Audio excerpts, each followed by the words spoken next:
Sejam todos bem-vindos ao estudo diário das Escrituras. Ontem quem compartilhou a mensagem aqui com a gente foi o Isaías, e algum dos comentários aqui no YouTube diz o seguinte: a esposa dele, a Nalva, né, ela escrevendo aqui sobre o bom pastor que nos chama, ela colocou aqui também: ele sabe o potencial de cada um de nós e acredita em nós mais do que nós mesmos. Verdade. Gratidão, Nalva.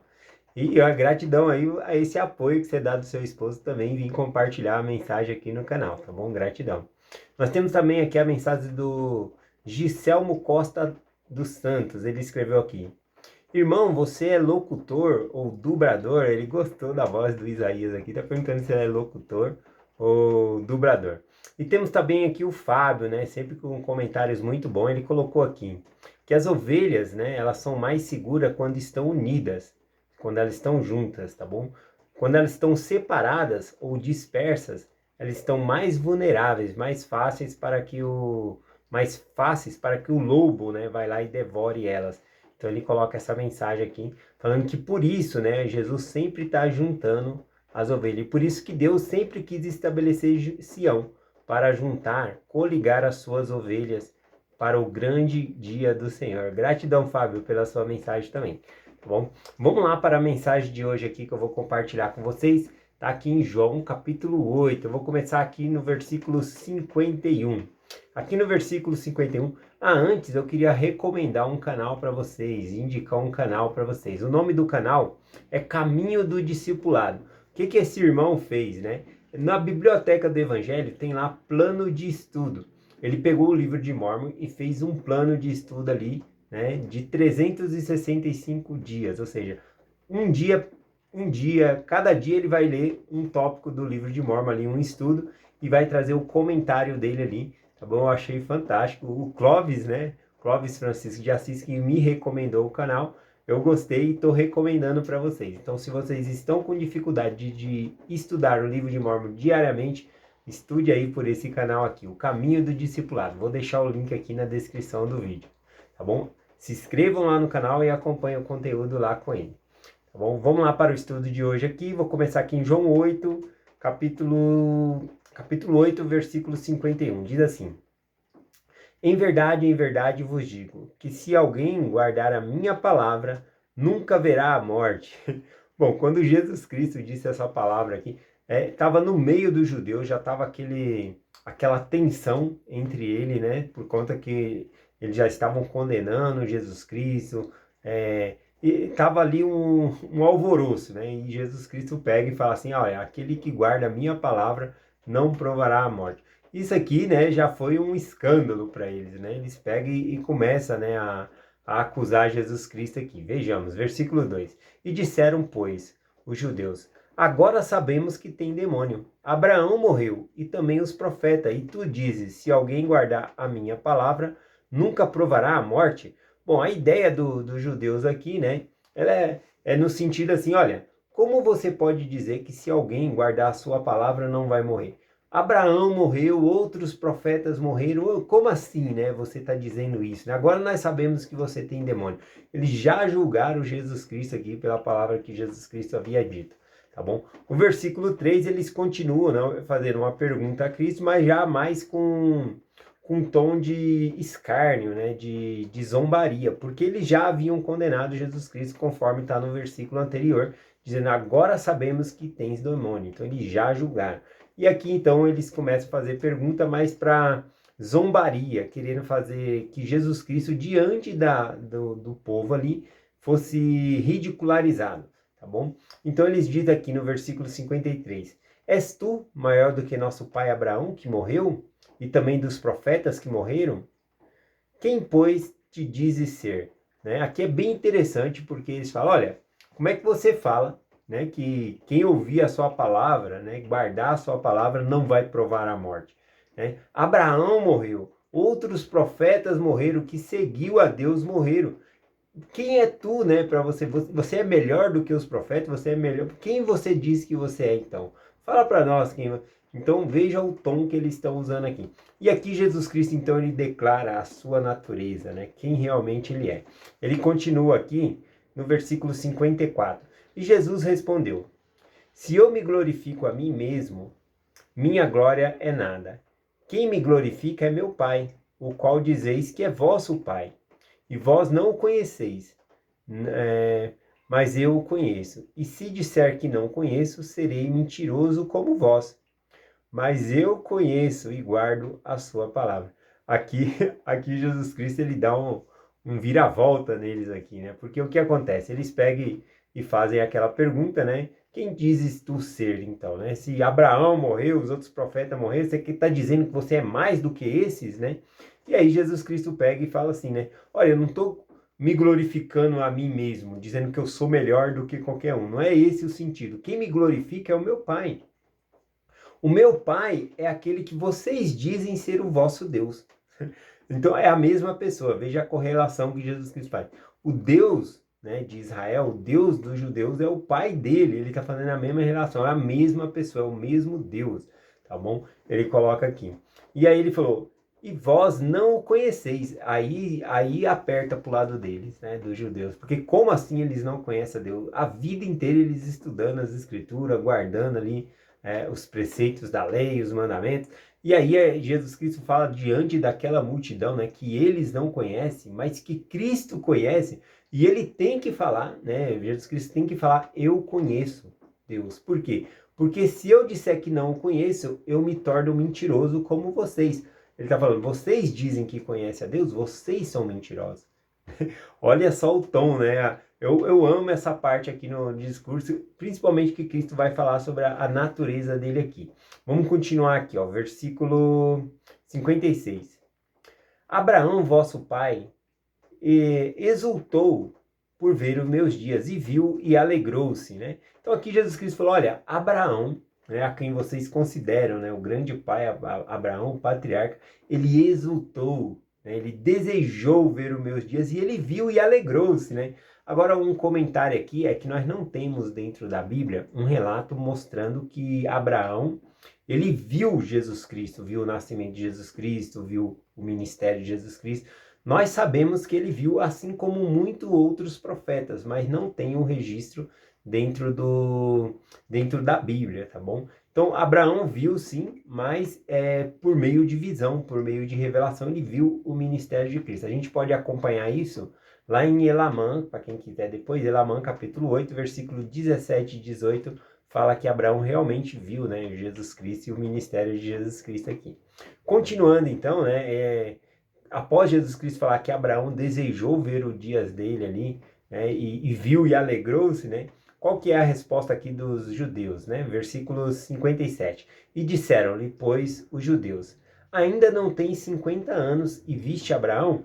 Bom, então eles entenderam que Abraão realmente poderia ter visto a época deles, por meio de revelação, porque Deus dá a revelação aos seus profetas.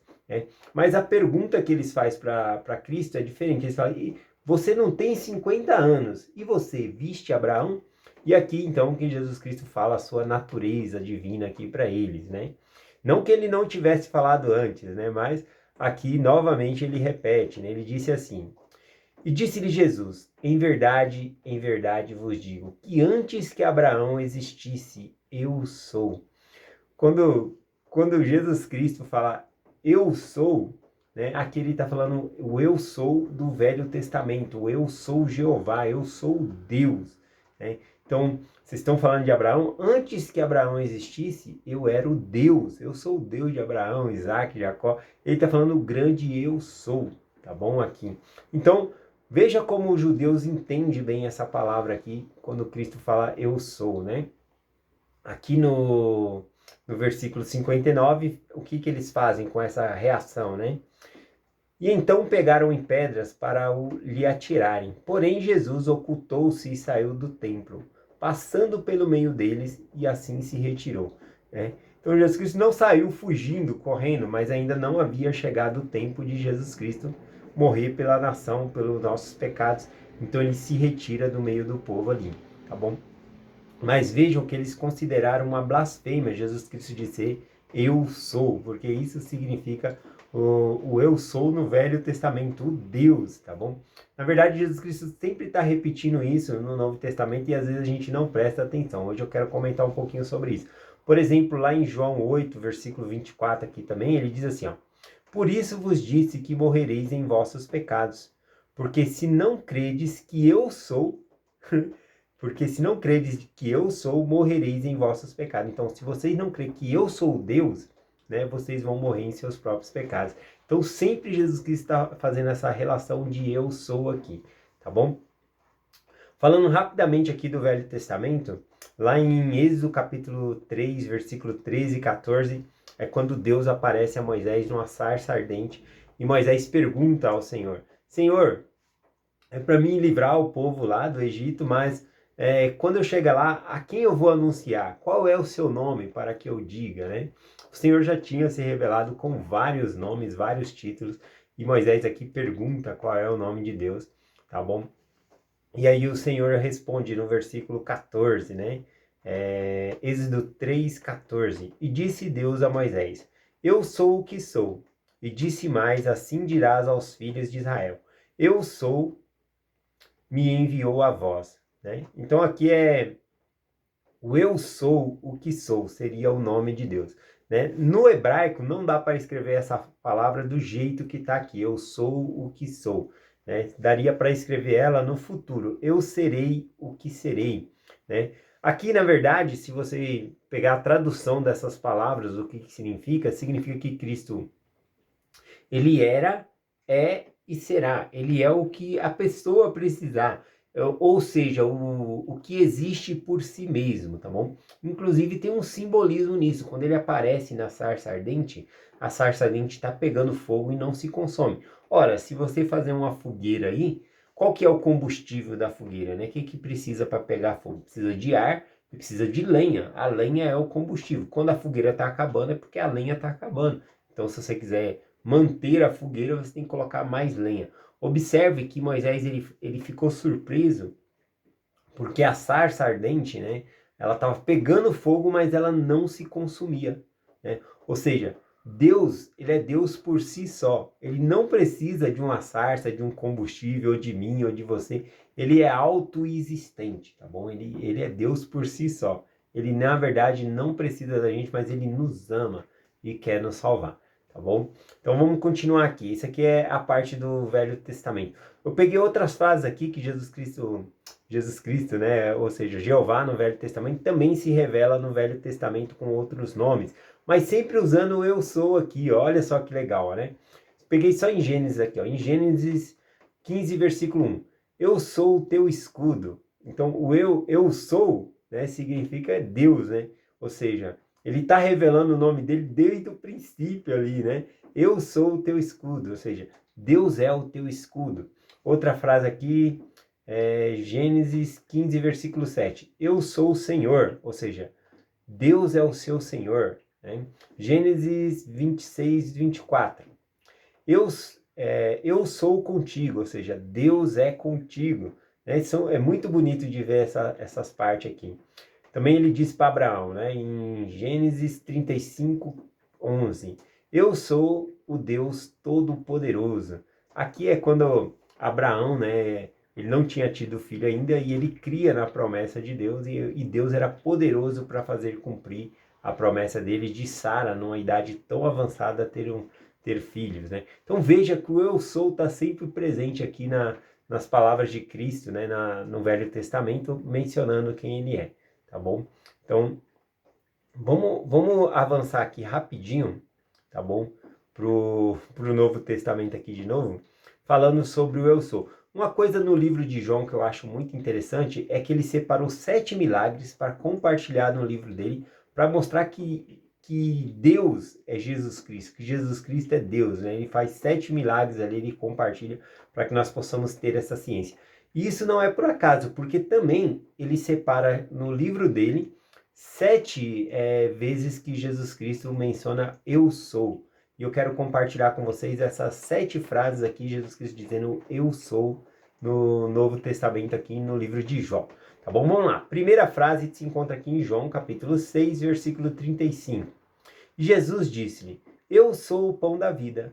Aquele que vem a mim não terá fome. Né? Olha só que interessante. Então, Jesus Cristo, o eu sou, lembra que o eu sou é Deus. Tá? Então, ele está dizendo, eu sou, ou seja, Deus é o pão da vida. aquele que se alimenta de mim não terá fome.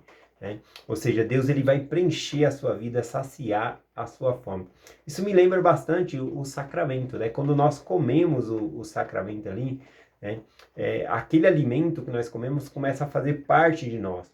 Então o que nós devemos fazer é fazer com que Jesus Cristo faça parte da nossa vida, para que realmente nós possamos estar saciados. Bom, vamos continuar correndo aqui, senão não vai dar tempo de falar todos. Eu falei o primeiro, né? Eu sou o pão da vida. O segundo está aqui em João capítulo 8, versículo 12, na designação do vem segue. Diz aqui, ó. E falou-lhe, pois, Jesus outra vez, dizendo, eu sou a luz do mundo, né? Então, Cristo, ele é a luz do mundo, né? No capítulo depois, do capítulo 9, ele vai dar visão ao cego ali, né? Então, ele realmente é a luz do mundo.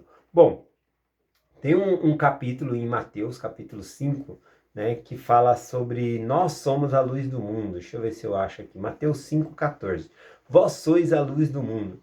De que maneira nós somos a luz do mundo? Porque, na verdade, Cristo ele é a luz do mundo. Nós somos a luz do mundo, assim como a lua, né? A lua, você vê o brilho da lua, mas a lua, ela não tem luz própria. Ela reflete o brilho do sol. Tá bom? O brilho do sol bate na lua e aí clareia para nós, parece que a lua está acesa, como se fosse uma lâmpada, né? Então a lua não tem luz própria. Nós também não temos luz própria. Nossa luz que nós temos, quando Jesus Cristo fala, vós sois a luz do mundo, é porque nós devemos refletir a luz que é Cristo, tá bom? Então é esse significado aqui. Terceiro eu sou aqui, né? O terceiro eu sou está em João capítulo 10, versículo 7, diz assim... E tornou, pois, Jesus a dizer, em verdade vos digo, que eu sou a porta das ovelhas. Eu acho linda essa parte aqui. Jesus, ele é a porta das ovelhas. Né? Onde tinha um redil ali, todo cercado de muro ou de gravetos, né, para proteger o rebanho durante a noite ali. Jesus ficava na porta. O pastor, ele se colocava na porta. Então, está dizendo aqui, eu sou a porta. Né? Não tem como entrar na presença de Deus se não for por Jesus Cristo, tá bom? Então ele é a porta aqui para nós. Vamos lá pro quarto aqui. Quarto eu sou. Cada o eu sou aqui, né, é algo que Jesus Cristo é. Mas uma só palavra não define, né, Jesus Cristo. Não tem como a gente limitar quem é Deus, né? Por mais que eu pegue um assunto desse aqui, né, eu quero explicar direitinho o que é a porta. Jesus disse, eu sou a porta. O que é a porta? Em que sentido ele é a porta? Por mais que eu esvazie todo o conhecimento que eu tenho e compartilho para vocês, ainda vai ser só o que eu sei. O conhecimento, né, o que Deus ele é inesgotável, tá bom? Não tem como a gente falar tudo, né? Pelo menos não o que a gente conhece. A gente sempre vai estar aprendendo mais, tá bom? Então vamos lá. O quarto eu sou aqui, ele diz, né? Eu sou o bom pastor. O bom pastor dá a vida pelas ovelhas. Então, de que maneira Jesus ele é o bom pastor? Ele cuida de nós, né? O pastor ele cuida das ovelhas ali, sente falta de uma. Então, é incrível isso, né? Então, novamente aqui, o eu sou é Deus. Eu sou o bom pastor. Eu Deus, sou o bom pastor de vocês. Tá bom? Quinto, está aqui em João capítulo 11, versículo 25. E disse-lhe Jesus... Eu sou a ressurreição e a vida. Aqui no capítulo 11 a gente vê quando Cristo ele vai levantar Lázaro da morte, né? E Marta, né, vem chorando ali e fala para Jesus, Senhor, se o Senhor estivesse aqui, meu irmão Lázaro não teria morrido, né?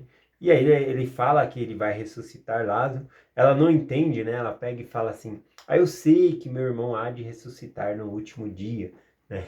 Mas Jesus Cristo pega e fala para ela, que a ressurreição não é um evento, não quer dizer que é o último dia. Ele fala, eu sou a ressurreição. Então, para nós que fica achando que a ressurreição é um evento, não, a ressurreição é uma pessoa. Sem Jesus Cristo, ninguém pode ser ressuscitado. Foi ele que quebrou as ligaduras da morte. Então, a ressurreição é uma pessoa, é Cristo, tá bom? Continuando aqui, o sexto. O sexto diz, eu sou o caminho, né? Sexto é João 14, versículo 6. E disse-lhe Jesus, eu sou o caminho, a verdade e a vida. Ninguém vem ao Pai, senão por mim, né? Não tem outro caminho, né? Para nós voltarmos à presença de Deus, a não ser Jesus Cristo. E sétimo, aqui em último lugar, diz assim, João capítulo 15, versículo 1. Eu sou a videira verdadeira e meu pai é o lavrador. Repare que nessa parte que ele fala que ele é a videira verdadeira, ele vai falar sobre aquele que sai da videira, ele morre. Um galho, se você arranca da árvore, ele para de receber os nutrientes da raiz da árvore, então ele vai murchando, murchando e morre. Dessa maneira, nós também não podemos produzir frutos se nós não estivermos com Jesus Cristo. Então ele é a videira, nós precisamos estar ligados a Cristo para que possamos ter vida, né? E para que possamos dar frutos, tá bom? Finalizando aqui, vou falar os 7 rapidinho aqui, o eu sou, que João compartilha aqui. Primeiro, eu sou o pão da vida. Segundo, eu sou a luz do mundo. Terceiro, eu sou a porta das ovelhas. Quarto, eu sou o bom pastor. Quinto, eu sou a ressurreição e a vida. Sexto, eu sou o caminho. E sétimo, eu sou a videira verdadeira. Conclusão, Deus, ele é aquilo que nós precisamos, tá bom? Ou como diz, o grande eu sou, eu serei o que serei. O que você precisa é o que Deus vai ser, né? Repare que é o que você precisa, não é o que você quer. Às vezes a gente quer algo, mas não é o que nós precisamos. Às vezes a gente quer um carro novo, a gente quer uma casa nova, quer um vestido novo, um videogame da última geração. Querer é uma coisa, agora precisar é outra. Tá bom? Deus, ele é o que a gente precisa, tá bom? Em vários aspectos, como em Davi, né? Davi, ele falou, Deus, ele é o meu rochedo e a minha salvação. No momento em que a vida dele corria risco, ele se escondeu numa montanha, ele estava cercado, ia morrer ali. De repente, Deus livra ele, né? Saul está lá embaixo com seus soldados, vão perseguir Davi, mas vem uma notícia ao reino dizendo que ele tinha que voltar, porque o reino estava sendo atacado, então ele volta e assim Davi ele escapa da morte, e aí ele considera, né, aquela grande rochedo, aquela grande montanha que ele estava, como o Senhor, que o Senhor fez. Ele falou, o Senhor é meu rochedo, o Senhor é minha rocha, né? Então repare que Deus, ele pode ter várias definições. Para uma pessoa que perdeu o filho, entes queridos, um pai, uma mãe, Cristo, ele é o quê? Ele é a ressurreição, a promessa de que você vai ter seus parentes de volta, seu filho e assim por diante. Então saiba, né, a melhor definição, né, para Cristo, né, se você for escolher o que é Jesus Cristo, eu acredito que seria isso foi uma pergunta lá no Evangelho em Perspectiva, inclusive, né? O que é Jesus para você? Tem vários o eu sou, né? O que é Jesus para você? Define aí qual é. Difícil definir, não tem como definir Deus em uma palavra. Mas eu gostei muito da resposta do Clóvis, né? Ele falou, Jesus Cristo é o Jeová, né? Então, ele é o grande eu sou, ou seja, ele é o que nós precisamos, tá bom? Então, tem essa definição aqui, eu gosto dessa. Tá bom? Que Jeová significa o grande eu sou, o eu sou que nós precisamos. Tá bom? É essa mensagem que eu compartilho com vocês, né? Se você não sabe o que você precisa, analise a si mesmo. O que eu preciso para a minha vida? E se você ainda não sabe, mesmo você analisando, né, às vezes você acha que precisa de carro novo, ou de uma casa nova, ou de um vestido novo. Pergunte sinceramente o que eu preciso, né? E se você ainda não acha a resposta, pergunte a Deus, então, pergunte ao Pai Celestial. Pai Celestial, o que eu preciso para ser exaltado em seu reino? O que eu preciso para ter uma família eterna? O que eu preciso para ser feliz? Tenho certeza que Ele vai lhe responder. Eu deixo essa mensagem com vocês, em nome de Jesus Cristo. Amém. Até amanhã.